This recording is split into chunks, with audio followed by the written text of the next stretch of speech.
Hello everyone, welcome to my channel.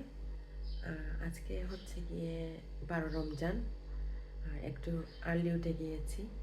R normally আমার রমজান মাসেও early ওঠারই অভ্যাস, কারণ আমি যখন জবে ছিলাম তখন আমাকে আর্লি উঠতে হতো, কারণ রমাদান টাইম হচ্ছে নর্মাল টাইমের চাইতে 1 ঘন্টা আগে থাকে অফিস টাইম। সো এই বছর ফার্স্টে প্ল্যান করেছিলাম যে যেহেতু আমি জব থেকে একটা লং টাইমের জন্য লিভ নিয়েছি, একটা টেম্পারারি লিভ নিয়েছি শুধুমাত্র ইউটিউবে কাজ করার জন্য, যে একটু লেট করে ঘুম থেকে উঠবো, একটু ঘুমাবো। কিন্তু পরে ভাবলাম যে না, আমার আসলে একটু প্রোডাক্টিভ ওয়েতে সময়টা স্পেন্ড করা উচিত। তাই প্রত্যেক দিন না পারলেও মাঝে মধ্যে ট্রাই করি যে সকাল সকাল ঘুম থেকে ওঠার। সো আজকে সকাল সকাল ঘুম থেকে উঠে গিয়েছি, আর উঠে ফার্স্টে হচ্ছে আমি এক্সারসাইজ করেছি। আর এক্সারসাইজ করে এখন আমি ফ্রেশ হয়ে নিয়েছি, আর এখন হচ্ছে আমি একটা জায়গায় যাব। সো আপনাদেরকে আমি দেখাই আমি কোথায় যাচ্ছি। সো আমি এখন আমার বাসার সামনে দিয়ে একটা রোড গেছে, ওই রোডটা ধরে হেঁটে হেঁটে সামনে আগাচ্ছি। এটা খুবই ক্লোজ আমার বাসার সাথে, আর এই রোডটা একটু দূর হেঁটে গিয়ে মেন রোডের সাথে কানেক্ট হয়েছে। সো ওই দিকেই আমি হেঁটে যাচ্ছি আর কি। এই যে রোডের ভিউটা।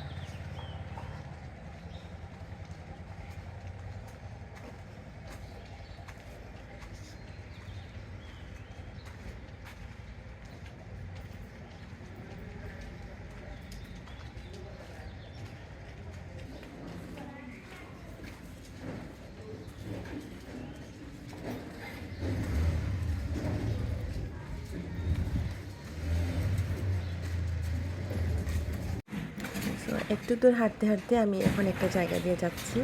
এটা হচ্ছে বেসিক্যালি একটা কলোনি আর কি, বস্তি যেটাকে বলে সেটা। সো ফার্স্টে এই জায়গাটার কথাই আপনাদেরকে বলেছিলাম। সো এখন রমজান মাস, তো এই জন্য হচ্ছে গিয়ে এটা একটু নিরিবিলি দেখা যাচ্ছে সকাল সকাল। এটা বেসিক্যালি হচ্ছে একটা রিক্সা এবং সিএনজির স্ট্যান্ড, যেখানে রিক্সা সিএনজি সারাদিন থেকে একেবারে রাত 11টা 12টা পর্যন্ত পাওয়া যায়। আর এটা ছোটোখাটো একটা বাজারও বলা যায়। এখানে সবজিওয়ালারা সারাদিন সকাল থেকে বিকেল পর্যন্ত সবজি বিক্রি করেন। আজকে কম দেখা যাচ্ছে রমজানের জন্য, আমি সকাল উঠে গিয়েছি তাই। আবার মাছওয়ালারা থাকেন, মাছ বিক্রি করেন সারাদিন সকাল থেকে সন্ধ্যা পর্যন্ত। সো আজকে একটু আর্লি বেশি ঘুম থেকে উঠে গিয়েছি, এই জন্য এই জায়গাটা একটু খালি দেখা যাচ্ছে। মাছওয়ালারা এখনও আসেনি, আর সবজিওয়ালারাও মাত্র একজন আসছে না দুইজন আসছে, এত বেশি আসেনি, আস্তে আস্তে আসবে আর একটু পরে।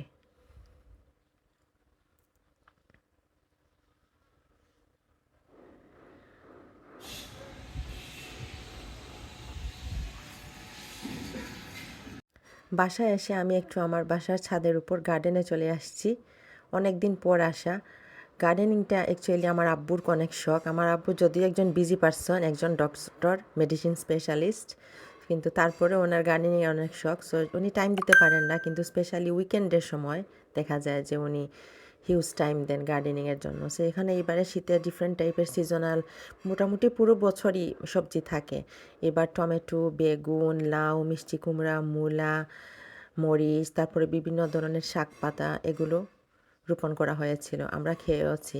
আর আসলে নিজের বাগানের সবজিটা খাওয়ার মজাই আলাদা, এটা অন্যরকম একটা ভালো লাগে।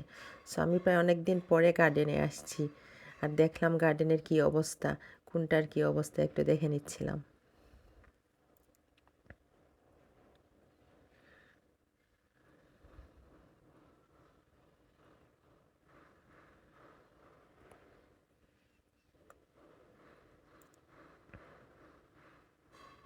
এখানে হচ্ছে আরেকটা টপিকই লাগানো, আমি ঠিক বলতে পারবো না। এটা ছিল 9 রমজানের ক্লিপ। এখানে হচ্ছে কিচেনে আমার বিড়াল সুনানা বসে আছে চেয়ারের উপর। ওই সময় ওদের জন্য খাবার রেডি করছিলাম, এটা রাতের বেলা ছিল। তারপরে ওর আরেকটা বোন মানানা, সেও অপেক্ষা করছিল খাবারের জন্য। সো ওরা 2 বোন অপেক্ষা করছিল একসাথে খাবার দেওয়ার জন্য। আমি তখন ওদের খাবার রেডি করছিলাম। আর এটা ছিল 10 রমজানের দিন। আমার আম্মু প্রত্যেক দিন রমজান মাসে জোহরের নামাজের পরে কোরআন তেলাওয়াত করেন। সো এই দৃশ্যটা আমার দেখে খুবই ভালো লাগে। এটা ওনার রমজান মাসে রেগুলার একটা অভ্যাস, যে জোহরের নামাজ আদায় করার পরে একটু লং টাইমের জন্য কোরআন তেলাওয়াত করেন। আর এই ব্যাপারটা আমার খুবই ভালো লাগে। আর এটা ছিল 12ই রমজান, হচ্ছে বিকেলবেলা ইফতারের আগে। ইফতার রেডি করা হয়ে গেছে, আম্মু সব ধরনের ইফতারই প্রিপেয়ার করেছিলেন, সাথে আমার খালাও ছিলেন, আমার ছোটো খালামণি। সো বাসায় যত ইফতার করা হোক, সব ধরনের ইফতার করা সত্ত্বেও বাইরে থেকে কিছু ইফতার না কিনলেই আমাদের হয় না। আর বিশেষ করে সাফরন রেস্টুরেন্ট যেটা শিবগঞ্জে, ওইটা আমরা প্রেফার করি। সো আজকে বাসায়ও ছিল খিচুড়ি, মুরগ পোলাও, তারপরে পেঁয়াজু, চানা মানে ছোলা যেটা, বেগুনি এগুলো ছিল। তারপরে বাইরে থেকেও ডিম চপ, আলুর চপ, বেগুনি, তারপরে জিলাপি এগুলো কিনে নিয়ে আসছি। সো এখানে হচ্ছে ইফতার আম্মু সাজিয়ে নিয়েছেন, আমিও একটু হেল্প করছিলাম। আর আমার ইফতারের মেনুটা টোটালি ডিফারেন্ট। আমি কিন্তু খিচুড়ি, পোলাও এই জাতীয় কোনো কিছুই কখনোই খাই না। আমি একটু ডিফারেন্ট ওয়েতে ইফতার করি এবং সেহরিটাও করি। আর আমি ইফতারে কী কী খাই বা সেহরিতে কী কী খাই সেই রেসিপিগুলো আপনাদের সাথে পরে অন্যদিন শেয়ার করব আস্তে আস্তে।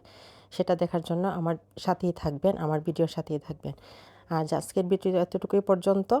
আর যারা এতক্ষণ আমার ভিডিওটি দেখেছেন তাদেরকে অসংখ্য ধন্যবাদ। আর চাইলে আমার চ্যানেলটি সাবস্ক্রাইব করতে পারেন।